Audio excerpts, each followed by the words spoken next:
All right, so we'll go ahead and get started. So today we're going to talk a little bit about land acknowledgements. I think you all know me, Rowan. Good to see you. Thanks for showing up. I know this was a hard time with the multiple hurricanes we've had. Um, there we go. All right, so I wanted to note that I am still in my learning process, so I don't want to present myself as an expert on this topic. Ideally, I would be doing this in more collaboration with Indigenous people, but this is what I have. I've had a few people ask me to support them with land acknowledgement, so I thought it'd be helpful to share it more broadly with the community. I want to acknowledge the complexity of being a white settler leading this, that I am ignorant in some areas, and I'm still learning, I'm still in process, and um, it's just part of the journey. Uh, and I don't think that it should be the responsibility of Indigenous people to have to do this labor, to teach us our own history, their history, or to um, honor their humanity. That this is something that we should be stepping up more and doing. Where I'm getting my information from is materials that have been produced in collaboration with Indigenous people, what I have learned from my Indigenous teachers over the years, my work with my ancestors, my blood lineage ancestors, and also the Indigenous ancestors that I live and work with, and also my more than human relations, some historical study, and I want to note that I am still searching for more local human elders in this process. In this picture, I'm standing with one of my friends that I have built a relationship with over the past few years, and we've actually done some offerings together. I'm wearing a orange shirt that says "Every Child Matters." I wanted to talk a little bit about that. So on September 30th, it was Orange Shirt Day, or the National Day of Truth and Reconciliation in what is now Canada. This day is an acknowledgement of what happened in the Indian boarding schools in Canada, and there is some efforts to bring this into the United States, an acknowledgement of the Native American boarding schools that we had in our country, and the traumatizing impacts that it had on the Indigenous communities, and how it was part of attempted cultural genocide. We're still searching, or they're still building up information about what actually happened and the extent of harm that had happened in those schools, and the ongoing impacts and the intergenerational trauma in those communities. So I'll also be sending out some resources on that as well, and how you can contribute to those efforts. So I selected doing this presentation today because it is near Indigenous Peoples Day, which is Monday. You might know Monday as Columbus Day. It is also Indigenous Peoples Day. So there is an invitation to replace Columbus Day with Indigenous Peoples Day and build it as an opportunity to celebrate Indigenous communities and cultures, learn more about Indigenous communities, support their continued fight for sovereignty, and challenge some of the myths around Columbus and acknowledge the ongoing impacts of colonization on Indigenous peoples. So, one of the things we get into when we start looking at this history and this information is how much we didn't learn, how much is not in the common educational system or in social awareness about what happened and what is happening with Indigenous communities. And it can be quite challenging for people. So, I want to go ahead and start inviting in some of the mental health piece of considering how some of these stories are really tied to people's identity, their sense of who they are as Americans, how America is, how the United States is, how it exists in this world, and the sort of meaning that they derive from these stories. And so it can bring up emotions.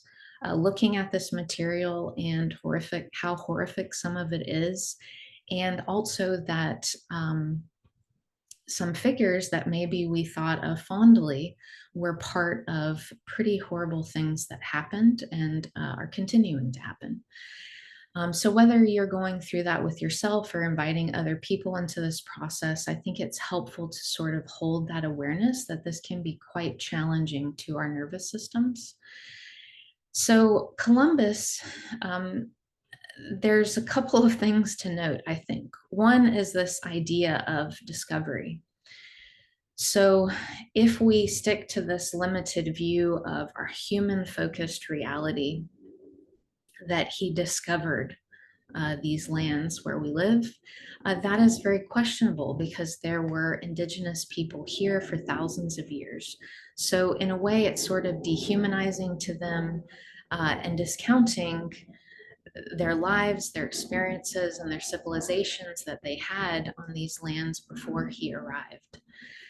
It also, in a way, by celebrating Columbus, we are celebrating murder, land theft, enslavement, human trafficking, and genocide. So the violence that he brought to these lands, that we know of from direct accounts of people that were part of his crew, and also the ongoing impacts of what happened as more Europeans came to these lands. So, in a way, it is dismissing the devastating losses by just celebrating this as a wonderful day. So, I want to invite you into the complexity of the reality and truth of what Columbus Day is and how that might impact different people with different experiences. So I also wanted to note we have a local event at the Harn this year. Here's some information about the event. I'd encourage you to go. It's an opportunity to connect with the local Indigenous community and the local Indigenous Peoples Task Force. The information about how to contact them and get involved with them was on the Facebook posting, and I'll also send that in the resource list afterwards. So, a couple of questions I wanted to pose. So, these are not my questions. These are questions, I don't know who first brought these, but in many of the trainings that I've been part of, these are a couple of questions that I think are important to hold. In whatever I'm doing or not doing, what I'm thinking or not thinking, who benefits from this and who is harmed by this? I believe that these questions can really help us to even acknowledge when there's power at play, when there may be. So, with some of this stuff, even asking ourselves the intentionality behind leaving out certain information and who's benefiting from that, making certain information harder to access or less accessible, who is benefiting from that and who is harmed by that. We have this interesting experience in the state of Florida where this is becoming more explicit as the state government is actively working to remove certain information from the educational system and targeting people that are providing certain types of education. So that has always been going on. And that has always been part of the education system in perpetuating a certain idea of America. It's something to, I think, consider as we go through this to hold these questions. Let's see, somebody else has popped up. So I also, in light of the hurricanes that we have just been through, I wanted to also note that the IPCC, or Intergovernmental Panel on Climate Change, has noted that colonialism is a cause of climate change. So these intense hurricanes and storms that we are experiencing have been caused or exacerbated by human-caused climate change, and colonialism is an integral part of that. I wanted to point that out to really show that these are not siloed off topics, and that actually may be part of a constructed thing, and thinking about the power at play, but that they are intimately tied and interconnected. What we're talking about happened in the past, and what is ongoing in colonialism has a direct impact on our lives and our safety and well-being, as we have very recently experienced. So here is a few quotes to get us started from Mary Lyons of the Leech Lake Band of the Ojibwe tribe. When we talk about land, land is part of who we are. It's a mixture of our blood, our past, our current, and our future. We carry our ancestors in us, and they're around us, as you all do. From the Seminole tribe of Florida, the tribe's identity is so closely linked to the land that tribal members believe if the land dies, so will the tribe.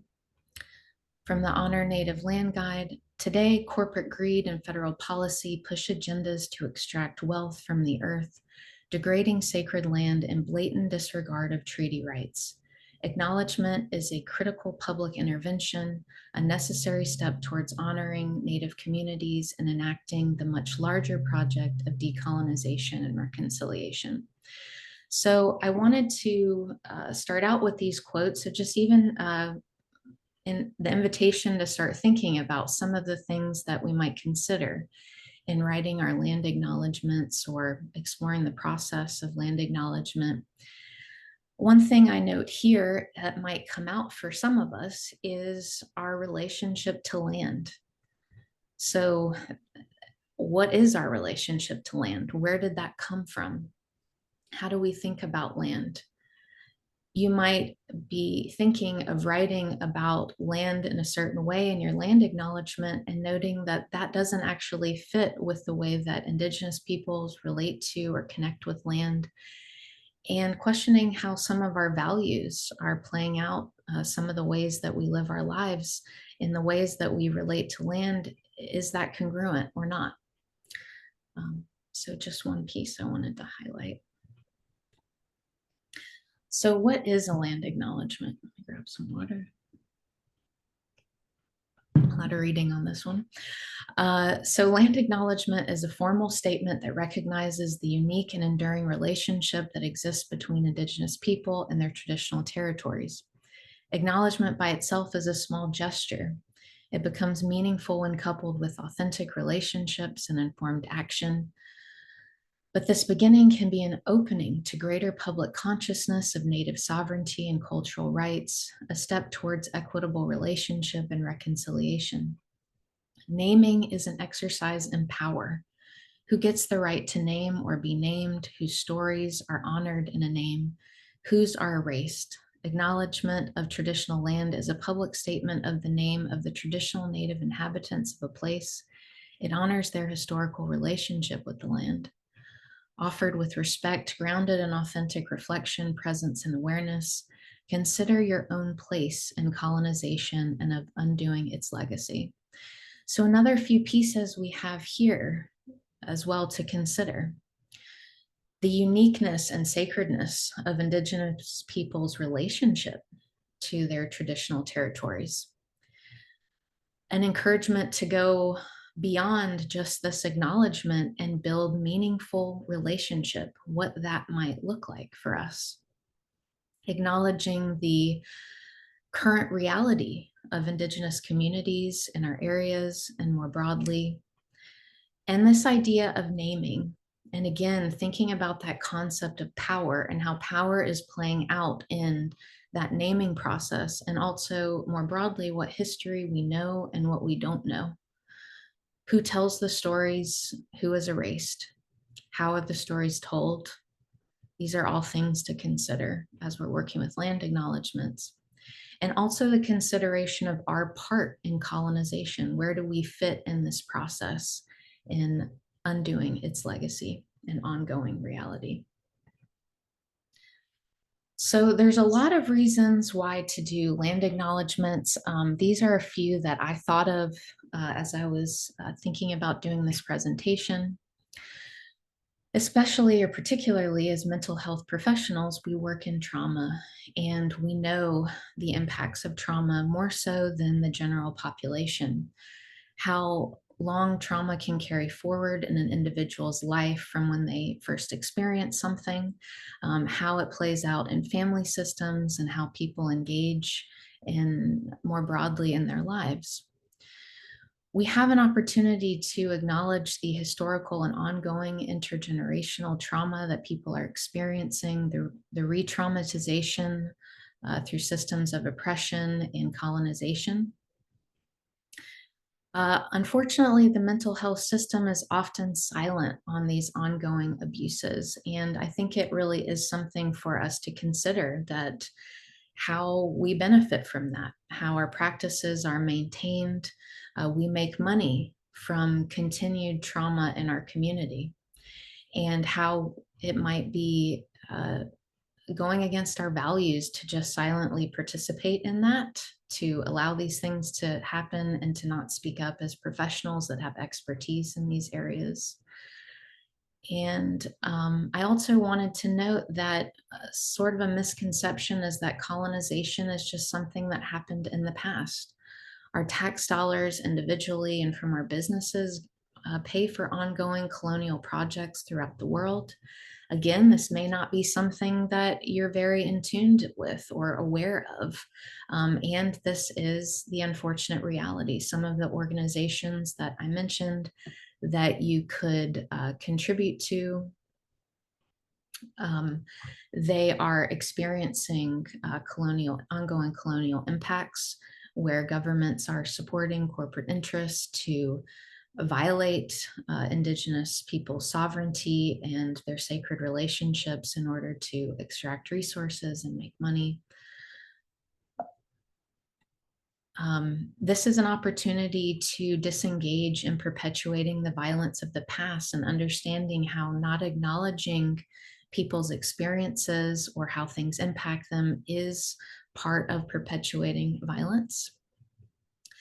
This can be an opportunity towards moving towards right relationship, creating safer places for people to engage in the therapy process. It can be part of the truth and reconciliation process, potentially. I also wanted to note, in mentioning the piece about climate change, that Indigenous people are at the forefront, on the front lines of fighting the climate crisis. They are fighting not only for their own sovereignty and their sacred relationships, but also vital ecosystems that are so important for our future and our well-being. Indigenous people are helping to protect vital biodiversity globally. And again, there's another piece to consider. Why don't we know this? And why aren't we aware of this? And why aren't we aligned in supporting them, especially as a community that is facing so many impacts from climate change? I also wanted to acknowledge that this process can also be part of our own healing process. So even if we are not from Indigenous communities or exploited communities or marginalized communities, how has the trauma of being part of the oppressors or the enactors of violence been passed down in our communities, our families, and our bodies? I know that for myself, I see these impacts everywhere. The more that I learn about this information and see how colonization works, that I see these impacts very active when I look around in our community. And then also sort of thinking about, again, participating in our economy and political system that is based on genocide and plantation slavery and the ongoing impacts of that. Even the institutions like the mental health, the institution of and profession of mental health, like many other professions, were founded on principles that were extremely harmful to Indigenous people and people of color, and other exploited communities, pathologizing them, harming them. And we have an opportunity to change course. Something that I've really liked that I've seen coming out is more research on the benefits of acknowledging historical trauma for Indigenous people in terms of when mental health care acknowledges those impacts and incorporates their traditional cultural practices, that they can have more positive outcomes. I think that's true for everyone. But inviting more of that stuff into our practice, we can be more part of the healing process and potentially cause less harm. From the Honoring Native Land Guide, these are also some reasons for doing a land acknowledgement. I wanted to note a couple things in particular. Countering the doctrine of discovery, if you're not familiar with that. The doctrine of discovery was created in collusion, I guess. I don't know the right word of there, but like the Roman Catholic Church and the European countries established this concept that the first Christians to arrive in a place, when they could claim it and it was their land. So basically erasing the Indigenous people as not full human beings and to have no rights to the lands where they lived. And it is important to acknowledge the ongoing impacts and how the doctrine of discovery is embedded in our legal system and is something that has been referenced as a reason to challenge Indigenous sovereignty. Microaggressions, if you're not familiar with that, just simply it's sort of little things that people say and do that are aggressive towards certain groups of people. One of the ways that, or most common ways that this plays out for Indigenous people is thinking of them as just relics of the past, not acknowledging that they are alive and active communities today, and also erasing their part of our history. So by doing land acknowledgements, we can disengage in those microaggressions. From the University of Alberta, to acknowledge the traditional territory is to acknowledge or to recognize its longer history, reaching beyond colonization and the establishment of European colonies, as well as its significance for the Indigenous peoples who lived and continue to live upon this territory, and whose practices and spiritualities were tied to the land and continue to develop in relationship to the land and its other inhabitants today. So which tribes were here?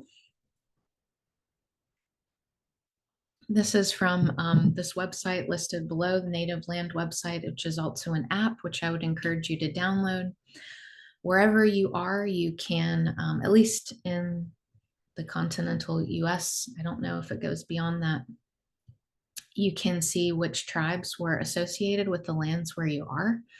So this can be a helpful way to connect to the local Indigenous community wherever you are. Locally, we had the Muskogee, the Timucua or Timucua, not sure fully how to pronounce their name, the Miccosukee, and the Seminole tribes. So why aren't they here? Well, this is another resource I'll send to you, the Invasion of America website. This is where we get into the land seizures. According to the government on September 18th, 1823, there was a treaty of cession signed for this territory. Here is what the government document looks like of that. If you look to the bottom, I'm not sure what side of the page it will be on for you, but it lists the Florida tribes and says the Florida tribes cede to the US all claim or title that they have to the whole territory of Florida, with the exception of such district of country as shall herein be allotted to them. And goes into a little bit more. It's harder to read, but you will have the resource sent to you as well if you want to look through that. So I just want to point out this sort of, I don't know, to me, this sort of discrepancy of this looks like a very official, this is a very official document, legal document, looks like everything was maybe signed and it was official and this and that. And when you get into the history, you see that the way things played out, I'll speak for my understanding of my own community as white settlers and the U.S. Government and how they played out for this with this, and maybe not every single person, but to me there was just no sense of integrity or dignity. There was a lot of deception, and it's not something that I find that I'm proud of or was, respectful or anything like that. So a lot of this stuff is kind of questionable when we get into it of what really happened, and um, we can't always just go with official record. So a little bit more of what happened. So this is by no means all of the history, but I wanted to note a few things. So I always said Timucua, but I was in a training recently and they said, I believe, Timucua. So I might go back and forth as I'm working through changing the way I say their name. But locally, we had the Patano tribe. And I want to note these are not their real names. These are the names Europeans gave them. Patano was a local Spanish mission. And so the people that were around the mission and associated with that, that's how they referred to them. The Patano were politically and linguistically associated with the Timucua. Prior to the Patano, there was the Alachua tradition people. We don't have a lot of information about them. So many here were killed by infectious diseases that were brought by the Europeans. There were also slave raids by the Carolinians, so people from, I believe, South Carolina area, and their native allies came and raided the populations and enslaved them and took them up north. I don't know what happened. I don't have that information of what happened to them. When Spain ceded Florida to Great Britain, they took some of the remaining Timucua to Cuba. And some of them may have joined the Seminole tribe as well. I want to note that in 1539, there was the Napatuca massacre. De Soto, who I'll mention later. Hold on, I don't know, can't look at the chat right now. De Soto, after defeating the Timucua warriors at the village of Napatuca, conducts a mass execution. This is the first large-scale massacre by Europeans on what is now known as US soil. So that is one piece of our history. So as I mentioned, the Patano were involved with the missions. Some of them did join the Spanish missions, but also some of them rebelled against the Spanish as well. And some of the tribes that did go to Cuba, they merged with the Tejano tribes. All right, so the Seminole, again, Seminole is not the name of the people. It was also given by the Europeans, potentially from this word Cimarrones, meaning wild or untamed. Locally, we had the Alachua Seminoles, which are in Paynes Prairie and Micanopy area. They were the Oconee people that came from the Creek tribe that was in Georgia area. They wanted to separate out and they came down here. And there's a lot more to that history, but I'm just trying to give a little snippet. So in 1830, Andrew Jackson had a policy to remove all Native Americans from this side of the Mississippi. In 1838, many had been killed and were forced to move to Oklahoma. Relatives rose up, Indigenous people rose up in 1813 against the government. Survivors migrated south in the multiple Seminole Wars that took place between 1814 and 1858. So 3,000 were removed to Oklahoma, becoming the Seminole Nation of Oklahoma and the Muskogee Creek Nation of Oklahoma. So the Seminoles were initially sent, that did go to Oklahoma, they were initially sent to be part of the Muskogee Creek Nation, but later on were able to form their separate nation. So I also wanted to note, so we have the Alachua Seminoles that chose to come down, and we have, over time, as there was more and more pressure on the tribes, the Seminoles also took in people from other tribes. Like I mentioned, maybe some people from the Timucua tribes came, but as there was more and more pressure and people were fleeing south, that people from different tribes joined the Seminoles and they fought together for their sovereignty. All right. And so those that did not relocate, they fled south and survived in the Everglades. And yes, so there's also the Muskogos and the Black Seminoles.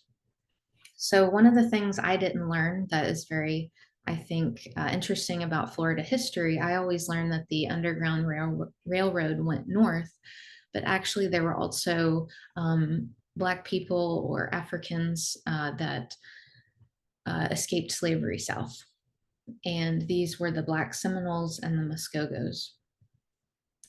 So the Black Seminoles, there's some different history with them. So in the 1600s, the Spanish actually encouraged people to escape south. They wanted to build up bigger forces to defend against the British. And so there is some connection to the Gullah people. You might know of the Gullah Geechee people from South Carolina. So some of them fled south. And there was also in the War of 1812, part of that was Prospect Bluff in West Florida, where there was a group of people who had escaped slavery. They were also referred to as Maroons. Again, there's a lot of history there. They rebelled and fought in the Seminole Wars. Some of them escaped to the Bahamas after 1812. During the attack on Angola, they were captured and re-enslaved. Sorry, I'm jumping around. There's a lot here. Just wanted to give a few different highlights throughout history.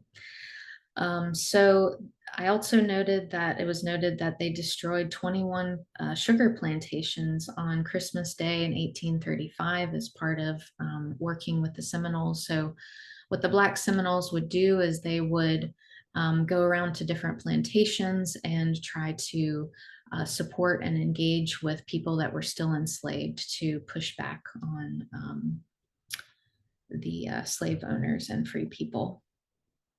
So the Black Seminoles, most of them were forced to relocate to Oklahoma. Some of them did remain, but most were forced there. And so unfortunately, what happened is the Creek Nation that the Seminoles were part of, they actually still, some of them participated in slavery and chattel slavery. So that's also another complicated piece of history, that there were some tribes that engaged in slavery. And the free people, the free men, unfortunately, the slave owners around them did not feel comfortable with that, and they would do raids and capture and enslave people. And so people would, it was a very hard thing to deal with. And the Muskogos were the group of people. They had two leaders that took a group down to Mexico to escape this situation and maintain their freedom. They are still around today in Mexico and on the Texas border. And some of them So some of the Black Seminoles, they had land stolen through fraud. They didn't have as many rights even as Indigenous people. Some of them moved to Canada and other states. So just to note, they're in different areas. There are still to this day freedmen bands in Oklahoma, noting particularly the Caesar Bruner Band and the Doser Barkus Band. So unfortunately, there is a racism within the tribe. And so even though after the Civil War, the freemen were supposed to be given equal rights and protection under the law, the Seminole tribe did change their qualifications for who counted as part of the tribe and who wasn't. And so there has been ongoing disputes about them getting their full rights under the tribal government. There was a major lawsuit when the federal government had a legal agreement with the Seminoles to give them money for land that was seized in northern Florida. They excluded the freemen from getting access to these funds. Again, kind of distinguishing who counts as a full tribal member and who doesn't. And the freemen ended up suing the tribe to try to get that, get some access to that money to acknowledge their ancestral connection to the tribe. And then I read an article recently that even with the COVID vaccines, they were not getting equal protection in the community. So there is unfortunately ongoing conflict there. The Miccosukee tribe. So they were originally part of the Creek Nation, and during the Indian Wars, they did work with the Seminole tribe in fighting back. Many of them were also forced to relocate to Oklahoma, but some of them did flee south, where they still do have a nation. They separated out from the Seminole tribe into having their own distinct tribe. Their leader in 1959 traveled to Cuba, and they were granted international recognition as a sovereign country. That was part of their survival strategy. And I also want to note there is a group of independents or traditionals that continue to remain separate, and they live in the western end of the Tamiami Trail in the lower Gulf Coast. So I also want to point out that the Seminole tribe of Oklahoma and the Seminole tribe of Florida are two distinct tribes. All right. So I don't know how to get that top part to go away, but I guess I'll just be here. So these are some images from the Seminole Tribe of Oklahoma's website and a little bit about the Trail of Tears or the forced removal I've been mentioning. So the Seminole, like their 5 civilized tribe brethren, were victims of a calculated purge of Native Americans throughout the United States in the 19th century. Through coercion, deceit, and ultimately force, the U.S. government relocated southeastern tribes west of the Mississippi. While many were forced on arduous and ignoble marches to their new lands, the Seminole withdrew into the Florida Everglades and resisted relocation through 3 great Seminole Wars. Lasting over a decade, these engagements were the longest, costliest, and most bitter wars of removal fought by the U.S. government. In the aftermath, less than 3,000 Seminoles were removed to the Indian Territory, while some 300 were left in the swamps of central Florida.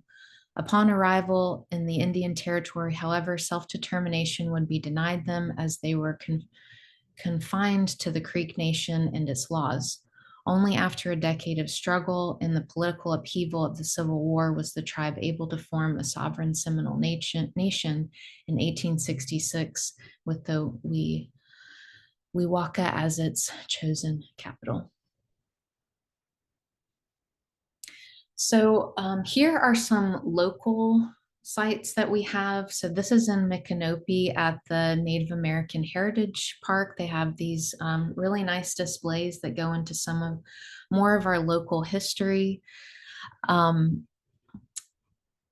I want to note again another word I don't know how to say properly. Hopefully, I'm close in the Cuskawilla. So this is talking about the Alachua Seminoles and where they were and some of the parts of their history. A couple of notable figures, Micanopy and Osceola, were very prominent in the wars, and Osceola was very well known throughout the country, and again, through deceit, he was captured and killed, but he was known to be a great warrior. And also some information about the Battle of Micanopy. So I'd encourage you to visit this site if you get a chance. Some information about DeSoto's Trail. Sorry about the sun glare on these pictures, but that's what it looks like. So these sites are at Santa Fe College, which I'm going to have a gathering there. If people are interested, I'll be putting up some information about that, and also at Paynes Prairie about some of the ways that DeSoto treated or interacted with the local Indigenous communities. Lake Pithla-Choco. So this is a very important historic site. I was in a recent training where they talk more about how this was an extremely significant find with the number of canoes that were found at this lake, and also representing thousands of years of history in our region. So they have this nice display and also talk more about how the local tribes made canoes through burning practices. So here's another quote, every moment spent agonizing over land acknowledgement wording is time that could be used to actually support Indigenous people. It's easy for land acknowledgements to become yet another form of optical allyship. They often lack a call to action and next steps. So it's not about getting just the right words. It's more about how do we build an authentic, reciprocal, honoring relationship with Indigenous communities. Some tips from nativegov.org. So these are, I think, some really helpful questions in thinking about our land acknowledgements. So why am I maybe thinking, why are you doing this land acknowledgement? What's your goal? What are you hoping to accomplish? When will you have the most impact in terms of your timing and your audience, or maybe how you connect your land acknowledgement to a particular audience? Doing your homework. So we've started a little bit of that process by an overview of a little bit of the history of the region, learning the names of the people and their names for the land and the places that we are, exploring appropriate language. So it's important not to sugarcoat the past and being honest about what happened here. And also using past, present, and future tenses. Indigenous people are still here. So again, we don't want to participate in the microaggression of speaking about Indigenous people as if they are just from the past. And also, I think this is a great question. How am I leaving Indigenous people in a stronger, more empowered place because of this land acknowledgement? So in the way I'm doing my land acknowledgement, the language I'm using, how I am building a relationship with Indigenous people, how is that supporting and empowering their communities? From the Land Reparations and Solidarity Toolkit, here's some other questions, kind of similar. What's the history of this area? Who are the people? And exploring that slow process of building relationships with Indigenous people where you live, which again is a little more complicated because the tribes were pushed south. So there are still Indigenous people here, but in terms of tribal offices, they're pretty far away from here. What are the visions and struggles of Indigenous people in our area, and I think more broadly? And then they do talk a little bit about, which in our next session we'll talk more about, which is transferring land and the land back movement and how we can do that in a respectful way. Here are some simple steps for writing land acknowledgements.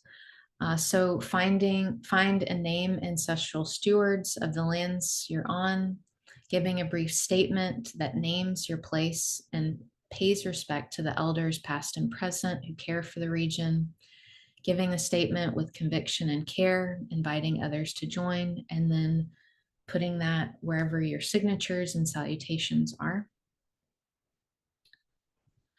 Some simple templates. We acknowledge that we're on the traditional lands of these people. We would like to begin by acknowledging the land. So this is something that you can put in your emails, on your websites, can make part of your practice. I think there's more that we can add to this, but even just starting with something simple as this. So here is one example that they gave on the Honor Native Land Guide. Every community owes its existence and vitality to generations from around the world who contributed their hopes, dreams, and energies to making the history that led to this moment. Some were brought here against their will. Some were drawn to leave their distant homes to hope for a better life. And some have lived on this land for more generations than can be counted.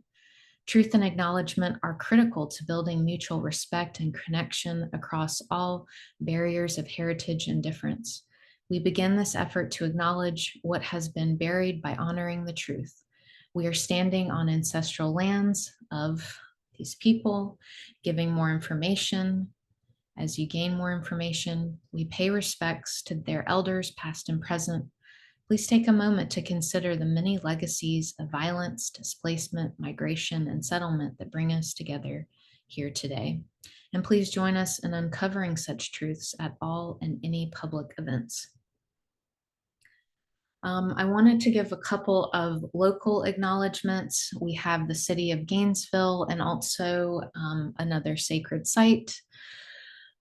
We remember them with compassion, and the wording that is below that is the Timucua language, and what it means is we remember them with compassion. Gainesville is part of the traditional homelands of the Batano people, a Timucua-speaking society. The Timucua people lived here since time immemorial. Indigenous peoples from other nations long inhabited the area around what is called Gainesville and made innumerable contributions to the region. By the end of the 18th century, most of the Timucua people were obliterated by disease, violence, and warfare. May this marker remind us to perpetually seek ways of mirroring the regenerative life ways of the original Indigenous stewards of this land. And then the other one gives a little bit more history of the site. And it's the piece of this marker is intended to honor the memory of the first people of Alachua County, and using that similar phrase. And so this one is from the Smathers Library. I know we're getting close on time, and this is a pretty long one. I think they really covered many bases in going through the history, acknowledging where their sites are, what tribes are impacted by those sites, some of the history of the sites, and how those sites were obtained, how that land was taken. And their hope. So I like this last line: acknowledge the painful history of forced removal that occurred on these lands and the benefits that have been afforded to us as a result of the disenfranchisement, displacement, and death of so many.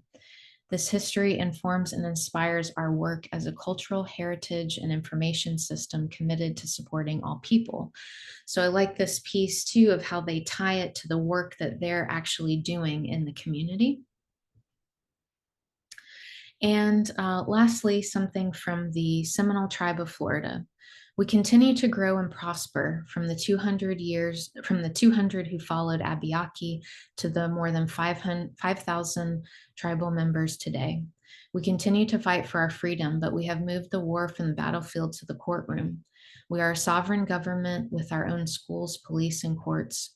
We run one of the largest cattle operations in the United States. We own the Hard Rock Hotel and casinos, an international business with locations in 74 countries. We still continue our traditions of sewing, patchwork, chickie building, and alligator wrestling. The world has changed as it always has, and we have adapted as we always have, while keeping our ways, our culture, and our lives to remain the unconquered Seminole tribe of Florida. So that's here's some of the resources. They're pretty small, but I will send that out in a guide, and I'll also send out a recording of this.